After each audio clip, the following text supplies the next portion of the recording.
আজকে রাতে যদি কেউ দেখেন গাছের উপরে উঠছে তাহলে চোর ভাইবেন না অথবা তারে মারতে যায়েন না, মনে করবেন সে ব্রাজিলের পতাকা নামাইতে গেছে।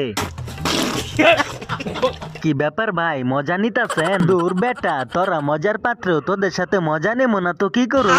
আর কইেন না ভাই, তাহলে আমি সারা বছর বইরে কান্দুম। তোদের কান্না দেখে এখন আর আগের মতো আমি হাসতে পারি না, কারণ হাসতে গেলে এখন আমার বিচিতে টান লাগে। প্যান্টের নিচে 2টা বল, ব্রাজিল খাইছে 2টা গোল। কিরে বেটা, তুই আবার এটা কি মিলাইলি? কেন ভাই, কবিতা? এটা কি কবিতা মিলাইলি নাকি আমার অপমান করলি? আপনি গো আবার শরম আছে নাকি যে আপনার ঘরে অপমান করুম?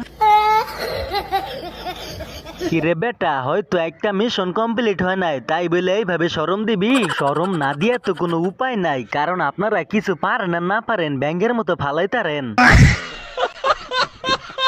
আরে বেটা, অনেক দিন হয়েছে বিশ্বকাপে আইছি, বাড়িতে যাইতে হইব, বউ বাচ্চা অপেক্ষা করতেছে, তাই মিশন বাতিল করলাম।